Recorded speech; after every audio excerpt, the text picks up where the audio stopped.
Hey, YouTube, it's Pick Six Podcast. Ryan Wilson, John Breech, no Will Brinson. If you like this sort of stuff, hit the old subscribe button, get the old bell notification so you know when we go live.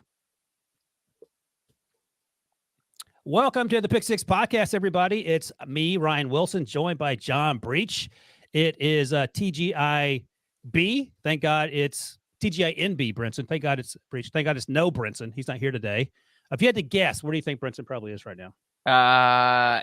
Getting his hair plug treatment in Mexico where it's cheaper.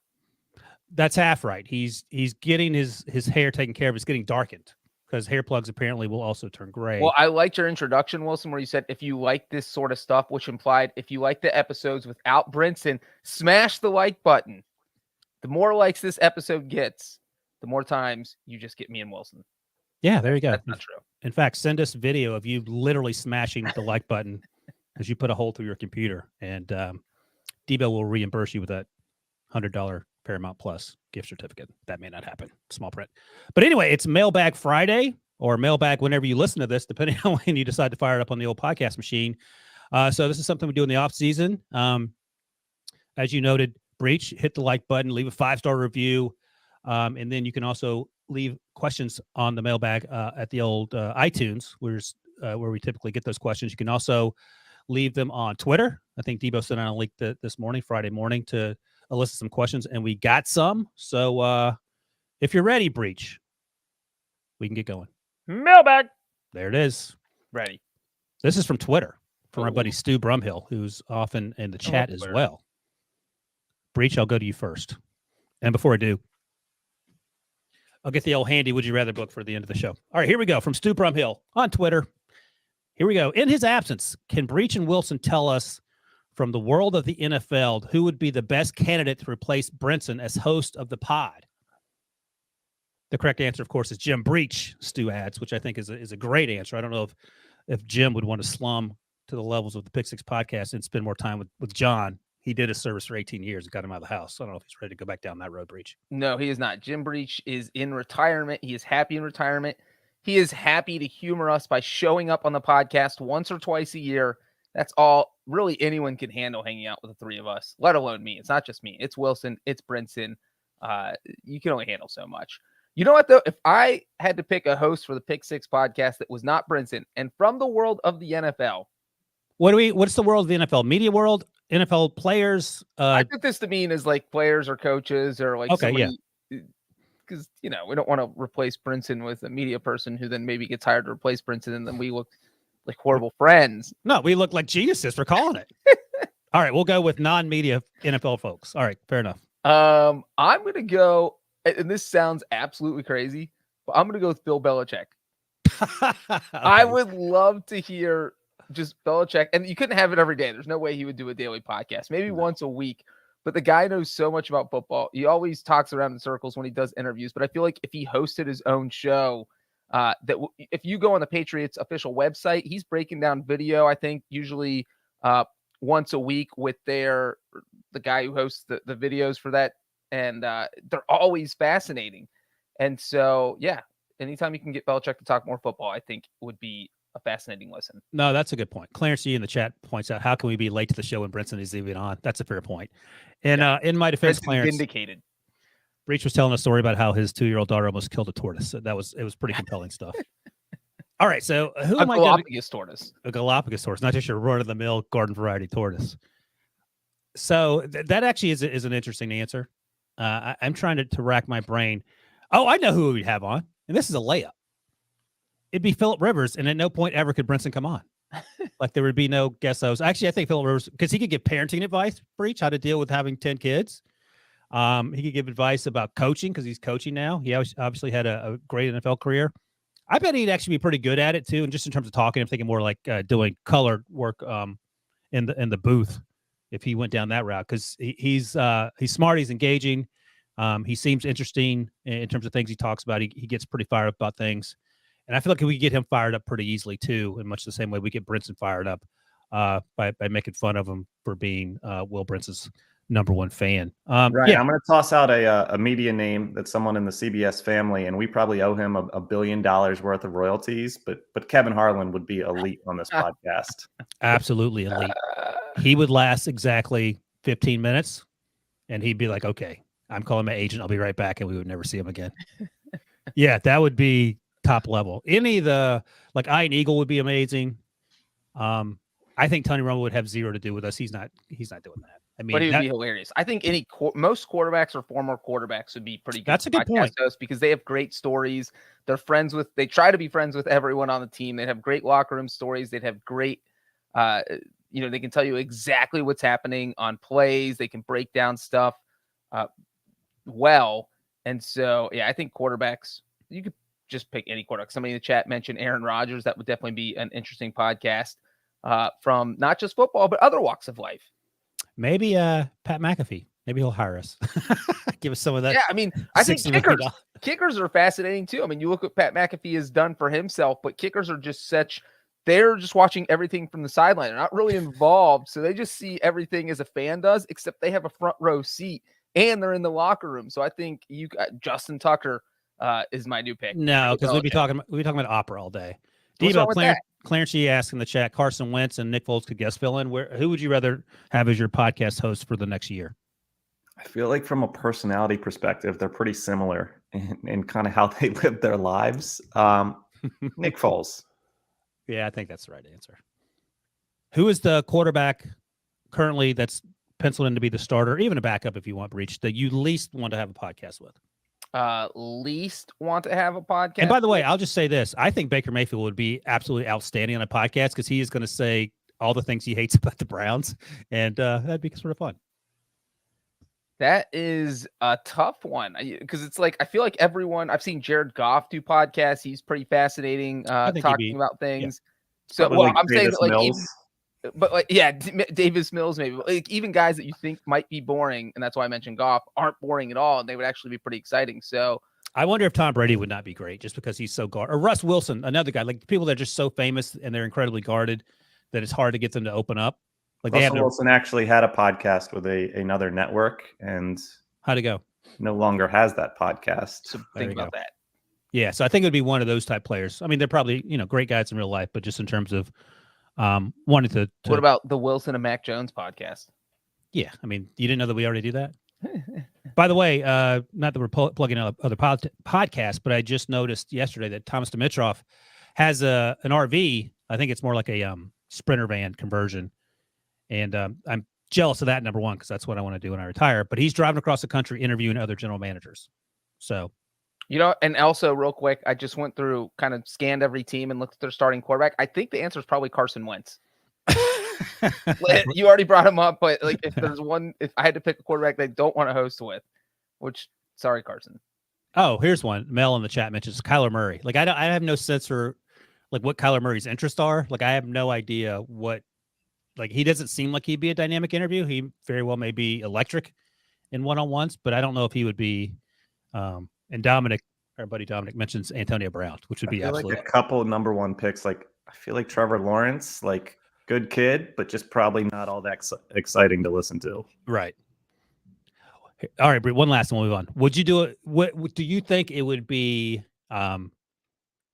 It would get eyeballs and earballs to do a podcast with Urban Meyer, like just you, and Urban doing a Pick Six pod. Is it just a one-off thing, or we're doing? No, he's the new co-host. I think it would definitely get some headlines early on, but I think it would die down after about 6 months. No, I mean, do you think he would even sooner? Do you think he would be like if he were like an open book? He was trying to reinvent himself. Do you think he would be interesting or not worth it? I think he'd be interesting. All right. I mean, he was pretty good on the Fox coverage. I thought so too.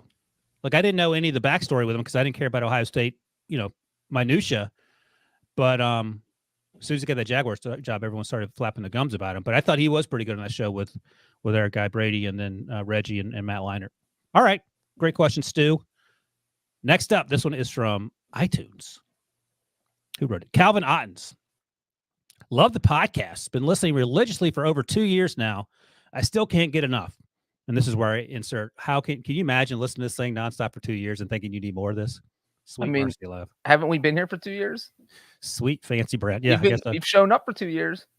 That's true. Thank you, Calvin. All right, back to the question. Just listened to the podcast about Bruce Arians' retirement and had a thought. How crazy would it be for the Bucs to take a quarterback in the draft this year? Most of the QBs are considered projects, and who would better learn to learn from the Tom Brady? Not saying their main goal is to get a quarterback, but if one fell to them, is it crazy to take one in the first round, Breech? So before you go on, let's just take a look.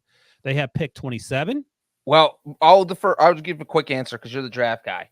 But I will just say that I do think it would, on one hand, I do think it would be crazy because they just drafted a quarterback. They just drafted Kyle Trask, and he's the guy who's been kind of working behind Brady, and you're hoping that this guy you drafted can maybe be the future of your franchise. On the other hand, you've seen Kyle Trask. If you don't feel like this guy is going to feature your franchise and you're sitting at 27, I don't think they should trade up because I don't think this is the type of quarterback class this year that's worth trading up for. But if you're sitting at 27 and one of those big five guys fall to you, whether it's Kenny Pickett or Malik Wallace or Desmond Ridder, Sam Howell, or the Ole Miss QB, if one of those guys falls in your lap, then maybe you consider it. But you also have to think about the fact that Tom Brady might be in his last year with the team. And if you have any holes, you need to fill those first.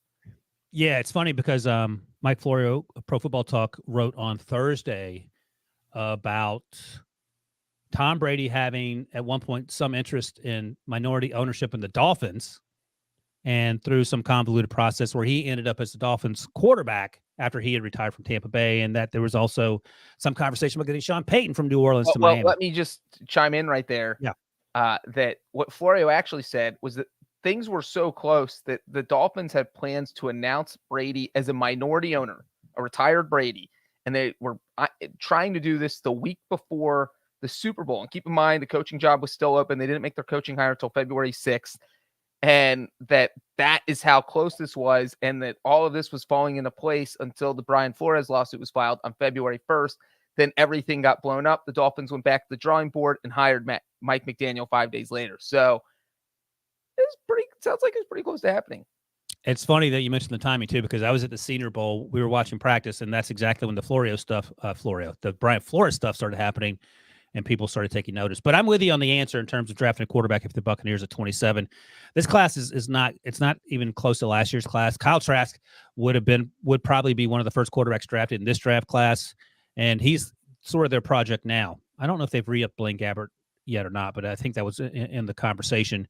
And even if Tom Brady only plays one more year, you can circle back next year. You can go through free agency. I wouldn't take one at the bottom of the first round here. If it was last year's class, and at the bottom of the first round, I would think about it. They waited till the third round to get Kyle Trask. But this year, I would probably focus on defense. I don't think they really wide receiver isn't a desperate need, but they could certainly take one at the bottom of the first round. One fell there as well. All right. What's next? Let's see what we got here. This is from Packer Pete via Apple Podcast. Is that Prisco? Listener since because I'll tell you why, because the subject is listener since the very beginning! ! So Packer Pete is more hardcore than Calvin Ottens, which is Prisco has never listened to a podcast in his life. No.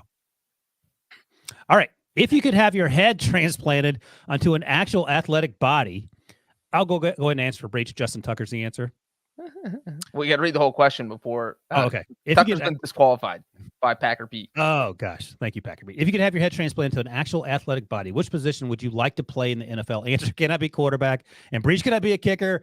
As we already know, that's his dream job. Packer Pete, in your head, Wilson. He knew I was going to pick a kicker. He knew you were going to make fun of me for picking a kicker. And so he said I couldn't pick a kicker. Living rent-free in my head. Okay, can't be a quarterback, and you can't be a kicker. So, Breech, are you going to say punter or holder or something? I'm a wuss. I don't want to be taking hits. I'll tell you that. I don't want to. You can be anyone. You can put yourself in anyone's body. Yeah, but my head feels the pain. Okay, right? Go ahead. Who are you going to say? Well, I was going to say I think a holder would be a great. Wait a second. Option. Who's the most? Be a kicker. I'll be a holder. So just so we understand each other, Packer Pete says transplanted onto an actual athletic body. Oh, you're saying holders aren't athletic? That is my follow-up question is who's the most athletic holder in the league there? They're usually punters, so name a punter. Johnny Hecker? Johnny Hecker. There we go. I'll be Johnny Hecker. That's perfect. I mean, are there any quarterbacks that hold, like starting quarterbacks that we're aware of, like Romo used to? I do not think that there are any more quarterback. That used to be the backup quarterback was regularly the holder. Right.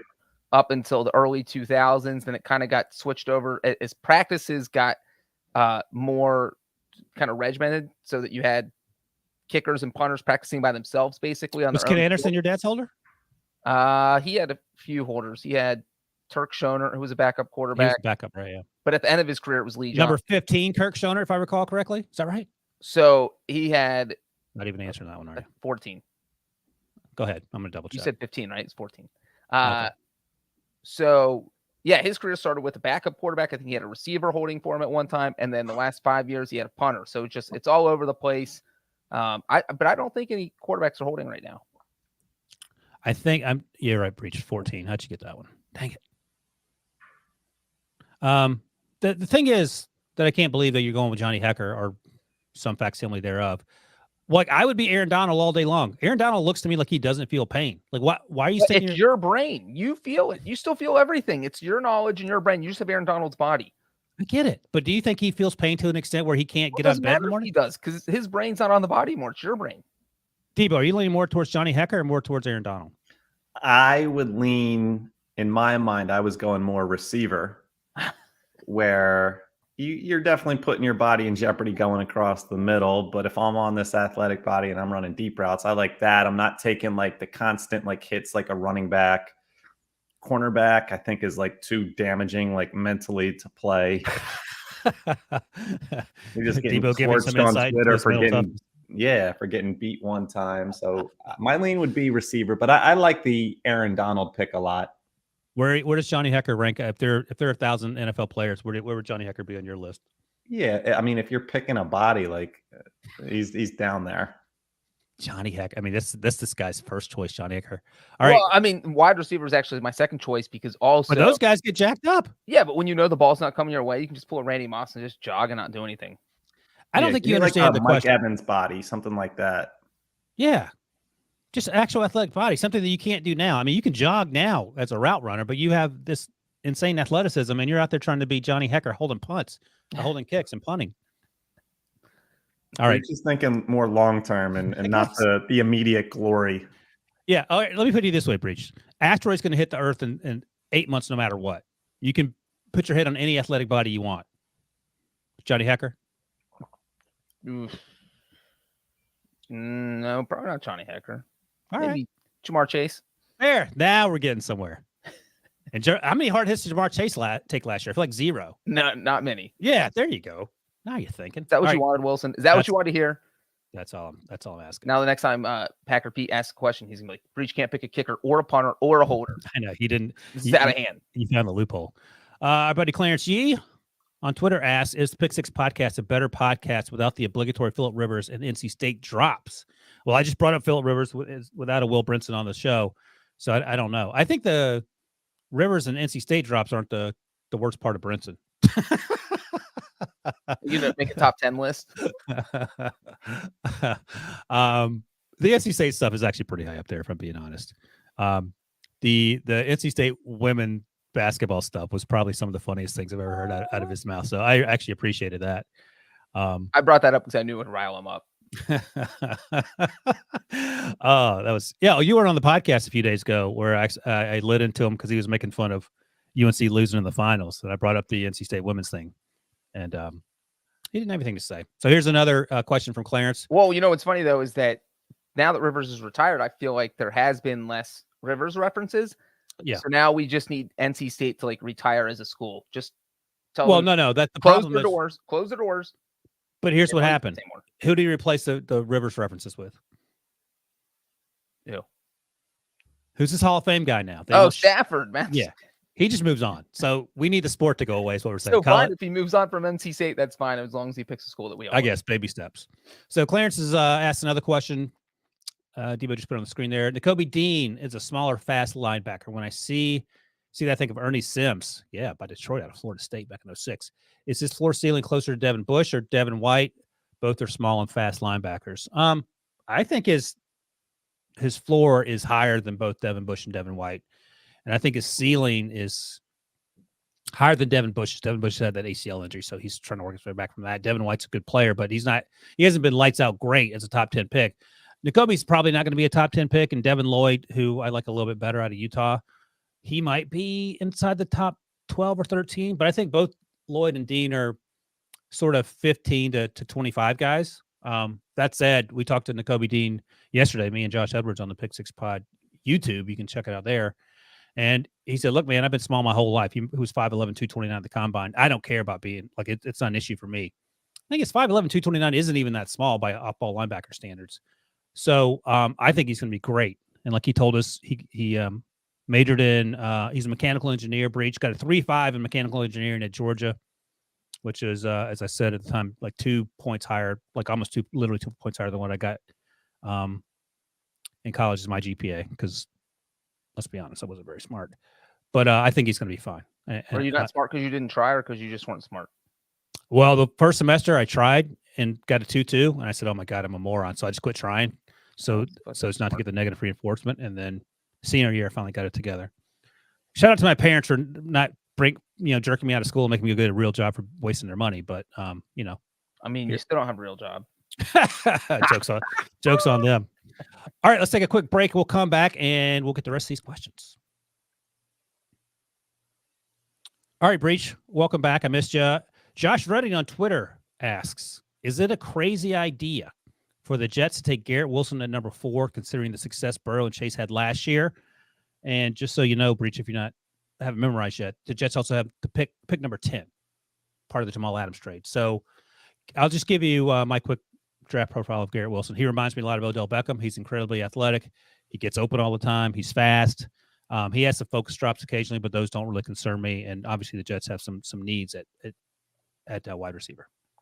Yeah, the Jets do have a need at wide receiver, but I don't know that. And this doesn't, I'm not going to tell you why they shouldn't take Garrett Wilson, but I am going to say that Joe Burrow, Jamar Chase is not a good comparison, because one reason they click so quickly is because they went to college together. Obviously, your teammates at LSU, because one thing a quarterback does with a rookie receiver, you have to build up that chemistry, and that takes time. Well, Burrow and Chase didn't have to do that because the chemistry was already there, and it's not even those two. I mean, you're talking about Jalen Waddle and Tua went to college together, and they clicked pretty quickly. And you look at Waddle's numbers from last year. I think you could even throw Devontae Smith in there. I think he played with Jalen Hurts for a little bit. So you're talking about the top receivers from last year's draft.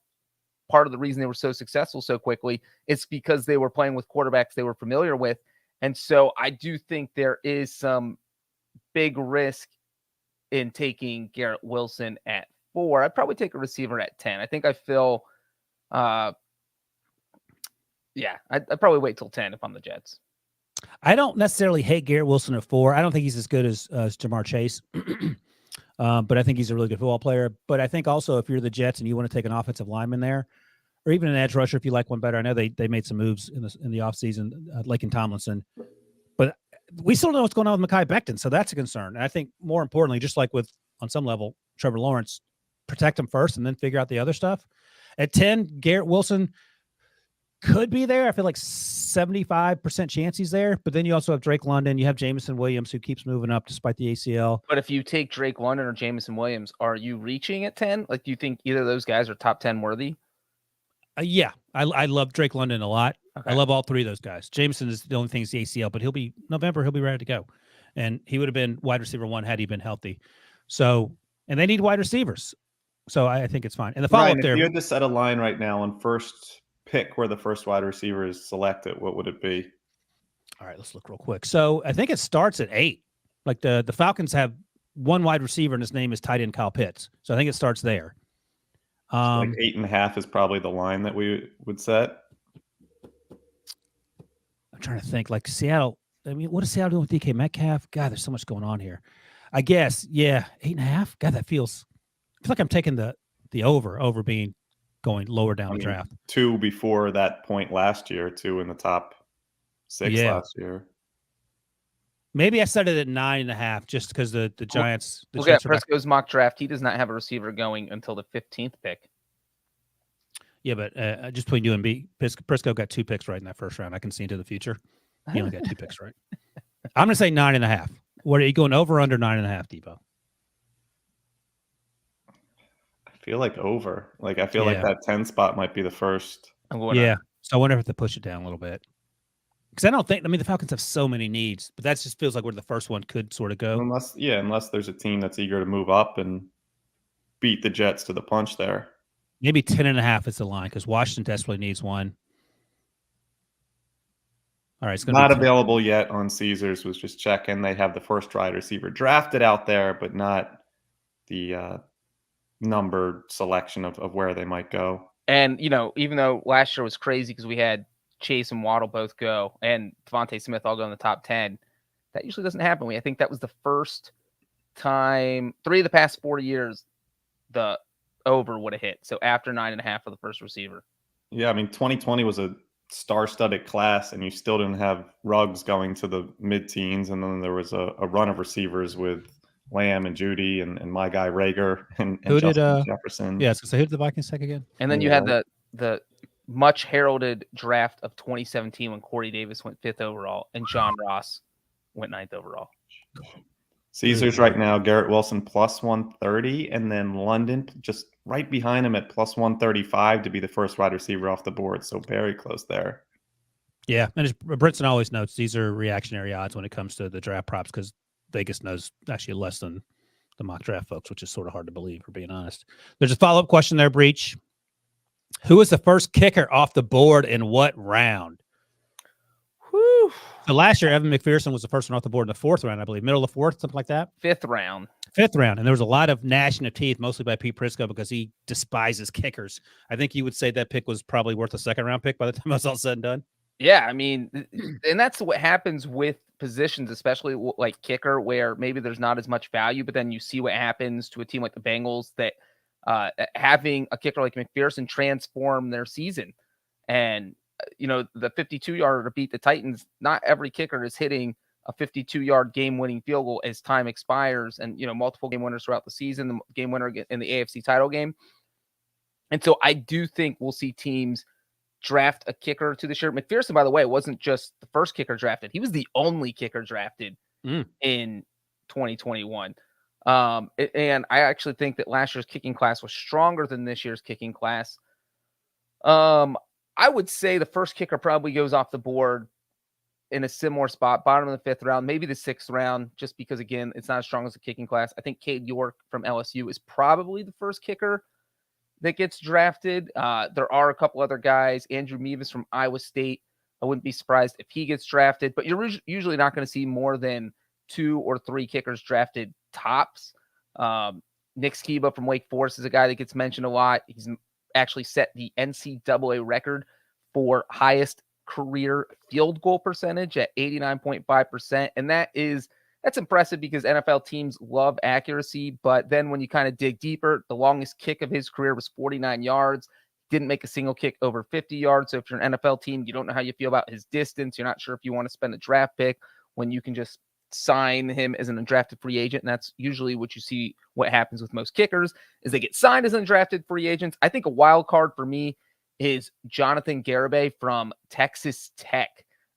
People probably saw highlights of him this past season because he hit a 62-yard field goal, which is a distance you do not see usually in college games. It was the 3rd longest field goal off the ground in NCAA history. Was it from one of the hashes? I don't remember exactly where it was. Because that makes it even more difficult. Because it adds a little bit of distance, especially with the wide hashes in college. And the uprights are small or narrow. But a lot of people didn't know that in college, you had a 1-inch brick that you kicked off of. The holder put it on a brick. So it was almost like a kickoff. You could get more height, kick it a little further. And then college got rid of that in, I think, 88 or 89 and made it's been that long. Kick off the ground. So way more kicking information than you wanted, Wilson. No, that's exactly what I want. Andrew Mevis was at the Senior Bowl. Cameron Dicker was as well out of Texas, who I don't think you mentioned. And got a little insider info, special teams draft information for you, Breech. I actually was talking to Scott the other day, and I said, I can't believe I have to ask you this, but where are you on Matt Ariza, the punter from San Diego State? Because he has gotten some top 100 media buzz. Yeah. And here's a headline. If Breech is writing a headline. NFL team likes USC punter better than Matt Ariza. So I don't know who the USC punter is. I have to look it up, but that's what I was told. Part of the issue, and tell me what you think about this. For Ariza, I guess his thing is hang time he doesn't care about. He just booms 80-yard punts and, outkick the coverage sort of thing. It's a website now, but it's also a real life thing.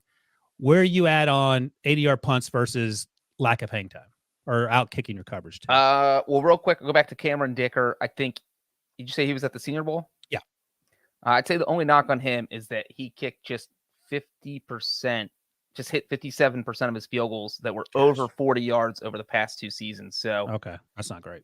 Yeah, and a team might take a chance on him, but I think the kickers I mentioned before probably would go off the board first. He'd probably be an undrafted free agent. But who knows? I don't feel like teams do a lot of great research on kickers. I think it's still a lottery to them, even though it's really the easiest position to scout. That NFL teams just for some reason don't have a qualified person in there. So anyway, back to punters. It is interesting because Ariza has game-changing capabilities. We saw it in college, but if you talk to a guy who didn't like him, I would say if you don't like a punter who has that kind of strength, there's 2 reasons for it. One, I tell you every single week, every time you bring up Ariza's name is, can he hold the ball? Can he be a holder? Because that is literally half your job as an NFL punter is holding on field goals. We've seen Corey Bojorquez, who has been one of the best punters in the NFL, get dumped by the Bills, get dumped by the Packers, lost a competition in LA against Hecker with the Rams and got traded away because, and I'm guessing he lost because he can't hold. And so now we don't know if Ariza can hold because he was a field goal kicker in college and he can't hold for himself. Yeah. So that part's interesting. And then, like you said, there's a nuance to NFL punting. You can't just bang the ball as far as you want on every play. What happens when you're punting from the 50-yard line? You need a coffin corner. You want it to do one of those 6-iron, 8-iron shots that lands at the 7-yard line and just kind of stops there. So there's definitely some nuance to punting. And, as far as leg strength, Ariza is the easy number one, but that's not all the NFL teams look at. So I would be shocked if he is not the first punter draft. I'd be totally shocked. But you could certainly make an argument for other punters. All right, I want you to check out the USC punter and then let me know what you think about him. Yeah, Ryan, here's my hot take. I want the Eagles to take him at 83. You're serious? 83. If not 101, which is the pick they just got from the Saints, like I'm all in. It was a rough year last year with the Eagles moved for Arians, who just had probably the weakest. Like I feel like Breech could get within 10 yards of the distance on some of these punts. He was great pinning inside the 10, inside the 5, but had 0 length on these punts. I'm all in on a top 100 pick punter. I said, is he a top 100 guy? And the scout said, I would be shocked if he went top 100, but that's just one team. So we'll see, because there's a lot to like about what he does. And if you're accustomed to guys punting the ball 30 yards, I think you would settle for 50 yards and a bunch of touchbacks as opposed to a bunch of shanks. So I get that for sure. And USC's punter real quick is an Australian. I feel like that has been gaining traction. We saw Michael Dixon dominate. He's been one of the best punters in the NFL. And so teams have really been willing to take risks on Australian punters. So who knows? I don't think he will get picked ahead of Ariza. And like Debo said, maybe Ariza's picked in the 4th or 5th round because it only takes one crazy team to say. No, Debo wants him 83 or 101. So he wants him 3rd round. 3rd round, yes. It only takes one team to be crazy enough to be like, you know what? We need this guy. And we've seen punters go as early as the 4th round in recent years. Mitch Wishnowsky, the 49ers punter, got taken in the 4th round. He's another Australian. So we know that the NFL teams love those Australian punters. And I think the last time we saw a punter taken in the 3rd round was my guy, Brian Anger out of Cal, who I covered. Went ahead of Russ Wilson, if I recall correctly. Went ahead of Russell Wilson in 2012. But you know what? Brian Anger's still in the NFL, so he's doing good. Not as well as Russell Wilson, but he's done well for himself. So that's the last time we saw. 2012 was the last time we had a punter taken as high as the 3rd round. Hey, 10 years, so we're due. Thomas Farley on Twitter, Breech, asks, Bengals fan here, but he has a non-Bengals question. Fooled you. With so many glaring areas of need, does it make sense for the Jags to try to trade a few spots down? They obviously have the 1st overall pick for the 2nd year in a row. And before you answer, Breech, I'll let you know they also have pick 33, 65, and 70 in the top 100 picks. Well, it's funny. It's always crazy. The Bengals are finally playing well when we have Bengals fans asking non-Bengals questions. I never thought we would reach that point because usually it's who should we take? The day is here. Who should we take with the 1st overall pick in the draft? Or who should we take with the 5th overall pick? Because the Bengals are always picking high. They're not picking high, so that's exciting. Wilson, you're the draft guy, so all I'll say on this is that, and I think this draft doesn't have a superstar in it, so the first pick isn't worth as much as it would have been in a year where there's a Trevor Lawrence or a Joe Burrow. So you don't have teams that want to trade up and give the Jags a bunch of compensation. So it's not like they can sell high here. So they're not going to get what they want. And so they're thinking, I guess we got to hold on to the number 1 pick. Like, I just can't see a team blowing them away with any sort of trade offer. Yeah, I was talking to someone in the Jaguars organization at the Senior Bowl before it started, and they said, God, I hope this week these quarterbacks blow up because we would like someone to trade up and come get one of these quarterbacks. It didn't happen. And I think you're exactly right. Like, this isn't the year. Like, if there were a Trevor Lawrence in this class and you had Trevor Lawrence already in your roster, you're about to get paid and draft capital, or maybe even players if the Jaguars. Unfortunately, this isn't the year for that. So I think they stay put. And even though they franchise Cam Robinson and sign Brandon Scherf, I'm starting to lean towards maybe just draft another offensive lineman, because I think you said this last week, Breech, or even earlier this week. You got to protect Trevor Lawrence, and you can take Aiden Hutchinson, who is my favorite player in this draft, but he ain't going to be able to pass protect Trevor Lawrence. So I think you have to stay put. I don't even know who would come up for a quarterback to 1. Like, the only teams to me that would trade up might be Detroit or Houston, and that's because they are in love with Trevon Walker, Aiden Hutchinson, or one of these offensive linemen. And that's beyond that. I'm hard pressed to even do the math on that. So I think you're right. I think this isn't the year for it. I think you take whatever helps your team right now and let Doug get to work. Yeah, and it's like, if you're the Carolina Panthers at 6, why are you trading up? There's just so many options. There's no dominant options. Somebody you want is going to fall in your lap, and that goes to any team in the top 10. There's just no reason to. You'd have to give up too much to get to the top spot. And by the way, the Panthers don't even have a second-round pick because that now is in Sam Darnold's back pocket. And if you're the Lions, why would you trade up? You're thinking, if they take Aiden Hutchinson, we can, like, you always have a plan B. Right. There's no, I mean, even if Chase Young was in this draft class, I suppose you could talk yourself into it going up from 2 to 1, but because there's no quarterback. But even that, I mean, there's always, as you said, there's another player that you can take that's going to be close to that value and not cost you draft picks. Jesse Clark on Twitter asks, every team in the NFL had to change names, mascots, and uniforms, and you got to choose the new branding. What would your favorite teams change to? Preferably not names already in the NFL. Hashtag Brinson sucks. So we've talked about this sort of before, maybe like relocating. And I think we came up with some places like Austin was a place. I'm sure you said next door to your house, so you don't have to go anywhere to watch football. What are you doing? Name change, mascot, uniform. Yeah, so you're keeping the city. You just have to rebrand everything. Well, first of all, as a Bengals fan with this Bengals helmet behind me over my left shoulder, I got to keep the stripes. So I am changing the Cincinnati Bengals to the Cincinnati Zebras. What do the uniforms look like? Just white? A white helmet, black stripes. I don't know if we throw an extra color in there. I don't know how that's going to work. Maybe we're just a 2-color team with black and white jerseys.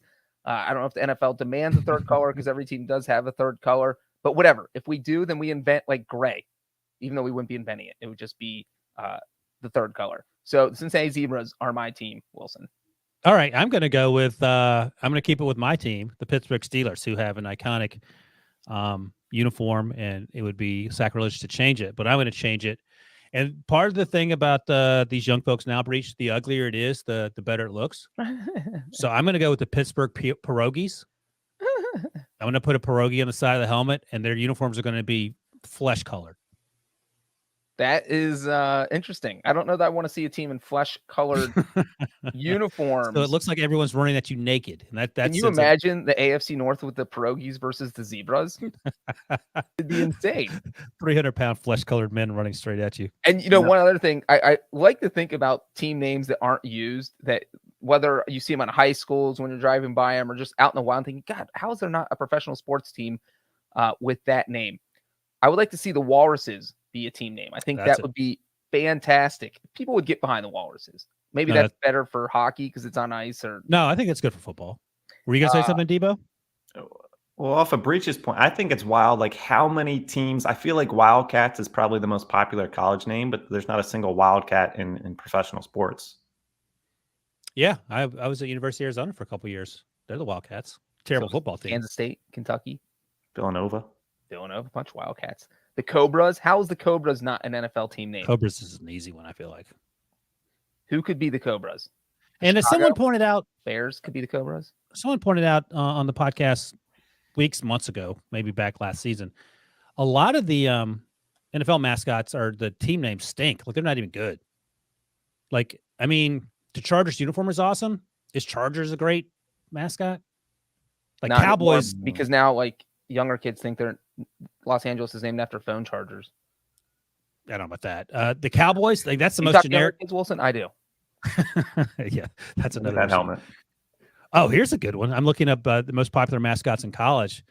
The Pittsburgh State University. I think Pittsburgh State's in Kansas. Gus the Gorilla. Oh, I like gorillas. Like even like the Oregon Pittsburgh Duck. without a G, right? Yeah. That's in Kansas. Panda bears.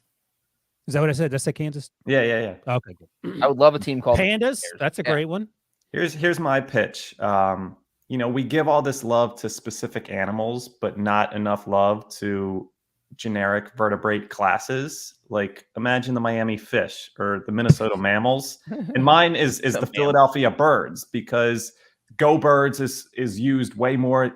Like you can spot a fake Eagles fan if they say Go Eagles. Like you say Go Birds, so it's an easy transition. I feel like we go with these vertebrate classes instead of these specific animals. And then the Atlanta amphibians. I don't know if it necessarily ties into the city, but I like alliteration. Take the turtles. Are turtles amphibians? No, they're reptiles. Are you reptiles. serious? Oh my gosh. Jesus. You just saw a turtle. Stu in the chat says Sasquatch. I saw a tortoise, Wilson. I saw a tortoise. Stu mentions Sasquatch, which is also one that I could get behind. I think the more eclectic, the better. Like what's that minor league team in West Palm? The Banana. What are those guys called? They're the Savannah Bananas, so Savannah, Georgia. Oh, they came up to play. They travel a little bit, yeah. Yeah, I think like the banana slugs out. That's Santa Cruz, I think, is the banana slug. So yeah, I think like those sorts of things. They're better branding opportunities. Although if you're a fan of a team, I suppose you'll buy the gear. Then like what's it like the Texans? Like the most recent expansion teams were the Texans and the Jaguars, right? Both those names suck. Devo just put the Baltimore bacteria in there. You got the bacteria. We have the pierogies and the zebra. The AFC North is getting wild. Yeah, Pittsburgh Perantes, Arkansas Monticello Boll Weevils. I mean, plaid shirts for the Anchorage Polar Bears. This is getting this. I mean, we spend all this time on these social media graphics and stuff. Why can't someone think of good names? Somebody else said the Porcupines. I like that. Yeah, I would buy a Porcupines jersey. And the Commodores. That's what Washington should have called themselves. Just change your name. The Commodores. I'm already over the Commanders. Yeah, 100%. All right, here we go. Caleb Campson on Twitter asks, can you still get a pick 2 in the NFL? I think you can. I know the Chiefs' Eric Berry had one against the Falcons. Is that still the only pick 2 in history? I think you still can, right? Yes, you can. The crazy thing, I do think that is the only one in NFL history. And not only that, it was a game-winning play. It was late in the fourth quarter. The Falcons had just scored a touchdown. And my gosh, I think it was the final score of that game was 29-28. So the touchdown the Falcons scored put them up 28-27. And then Berry returned the 2. And so the Falcons went for 2 to go up 30-27. So they'd be up by a field goal. And then Berry picked off the pass, returned it for 2, and the Chiefs won 29-28. Unbelievable. Makes sense. And that came with 4 minutes and 32 seconds left in the game. So the Falcons scored with 4:30 left to go up 28-27 and lost 29-28 because Matt Ryan threw a pick 2. And that's the last time the Falcons went for 2 points. And that also happened in the same year the Falcons went to the Super Bowl. How about that, Wilson? Oh, yeah. I don't remember. How'd that work out? They did not win that game. Oh. Amazingly, they also scored 28 points in that loss. And lost. Next time I see Kyle Shanahan at one of these press events, I'm going to say, what was more disappointing, losing the Super Bowl or throwing that pick 2 and that loss to the Chiefs? And he's going to be like, well, they were both Matt Ryan's fault. So, and that's the same Matt Ryan that replaced Carson Wentz in Indianapolis. That same Matt Ryan? Yikes. All right, here we go. Last one, then we'll get out of here. Devin Sook on Twitter asks, is Brinson's beard fake? Well, his hair on top of his head, we've all concluded is fake. I don't know. Does anyone grow fake beards? Like my understanding is that the beard is real. He takes the hair from his beard and puts it on his head. Right. That was my That's plan. What the plug people do. Yeah. Like if anyone looks like on this podcast have a fake beard, I think it's Debo. Debo looks like he's incognito running from the law. How long you been growing that thing, Debo? Oh, you trimmed it. I got a little trim yesterday. I don't know why it's marketing to myself on TikTok, but I get a lot of sponsored ads for like to fill in or color your beard. I could definitely see, not that Brinson's a TikTok user, I don't believe, but I could see him kind of seeing that pop up on his Twitter ads and him going all in on it and coloring that beard. Oh, so that is something. Like Breech, you have gray hair. Obviously, we can see it. I have gray hair on my face, not on my head because I'm bald. Brinson doesn't have one gray hair. So I think maybe the more focused question is, are you saying a little suspicious? Does Brinson? I mean, you know that man lives a stress-free life. That's also a good point. Yeah. Meanwhile, well, his wife probably having a kid would give you some grays, because my daughter's birthday was on Thursday, April 7th, and my wife and I were looking at pictures from each of her birthdays. And so this is April 7th, 2020, April 7th, 2021, and April 7th, 2022. And you just see more gray hairs gradually. Babies are fun, but they cause gray hairs. I would have to venture that you probably parent a little differently than Brinson in terms of the amount of gray hairs on your head, which is even if you guys are the exact same parents, further evidence that he probably darkens his hair. He doesn't have one gray hair. And he's 40. Like BMAC is 36 or 37. BMAC doesn't have one gray hair either. I got questions about that, but at least he's 4 or 5 years younger than you two. No, BMAC's 40. He's the same age as he is? Yeah. My God, Wilson. Wait, BMAC was a rookie in 2005. Does that math work out? So he was 21 then? He was 23 or maybe. Oh, he was older. Okay. When he was coming out of college, yeah. Okay. 23, yeah. Oh, gosh, he is 40. All right, I got a question for BMAC too. Yeah. Okay. I don't think Brinson's beard is fake, but if I had to put the odds at him darkening his hair, even if it's just like a few of them, I'm going to say it's over 50%. Are you over under 50%? I'll put it at 55%. I have a question. Did you guys ever at like one point, maybe when you were my age, like tell yourself that you were going to like color your hair when it went gray and then just didn't do it? Or were you always just like ready to embrace it? Well, like I've always had, my dad was shaving his head like when I was in 5th or 6th grade, and he was only in his 40s then. So he was like before Michael Jordan shaving his head. So it was embarrassing for me to have my dad walking around with no hair, but he started losing his hair in his mid-20s. I started losing my hair probably early 30s. And I never had it, like I never grew it out. So I didn't care. Like it was fine for me. It was always going to be cut short. So it wasn't an issue for me. Breech used to have a perm, right? Yes. You know what though? I always said to myself that I didn't care. Like aging, everyone ages. So like I just don't care. I don't need to color anything. If I go gray, if my hair turns white, whatever the heck happens, I'm gonna embrace it. Yeah, and Jim, your he's bald, right? No. I can't remember. He has his haircut short. I can't remember. No, my grandpa had hair until he died at like age 88, and my dad still has hair, so I'm fine. Well, it's not that. It definitely thins out. It thins out. It's your mom's dad. That's how you do the math. Oh yeah, your dad. I just couldn't remember. I was thinking back to the wedding. He had to cut short at the wedding. So if your mom's dad has hair, that's what's going to happen to you. That's the math. Right. I'm just, uncovering a couple of gray hairs when I was like 28. I was like, I think I probably would be someone that would color this. But now I feel like even a couple of years later, I'm not as inclined to. Well, the issue is, and I don't think there's nothing. I mean, if you have to do it right. Like you can't do it where it's jet black or like, not the same color as your eyebrows or whatever, because that's when you get into trouble. So you have to have someone that's willing to say, yo, that doesn't look right. You got to go back to the drawing board. Because I'm fine with people doing it. Part of it's I'm just too lazy. Like I just don't care. I'm not. And plus the other thing is when you show up, like when you're like Dion, primetime, you show up one day to work and you're bald, and the next day you have your hairline's down to your eyebrows. Look, everyone knows. But Dion actually said he just felt better in terms of his confidence. So I'm cool with that too. But I don't care enough to do it. That's good, Wilson. I'm proud of you. Debo should definitely do it though. Thinking about it. If I work Um, with Brinson for another 5 years, I'm going to be fully gray. well, he can give you some insight into. Oh, by the way, over under 55% that Brinson colors his hair. Breech. I'll go under. As much as we rag on him, I just feel like You don't think he does? the beard or the hair. I don't know. Either one. One of them. Any I hair think- on his body. I think AK probably makes it very easy for him, and she's just like, here it is. Tackle it once every 3 weeks. I don't know, but I'm saying over. There you go. I think conservatively 55% is pretty. That's. I think you have to go over that. All right, but you're always the optimist. We'll find out on the next podcast when Brinson returns and doesn't tell us the truth. All right, that's it for the mailbag. Thanks for joining us. If you're listening, thanks for joining us. If you're watching on YouTube and the comments there, and we'll be back next week.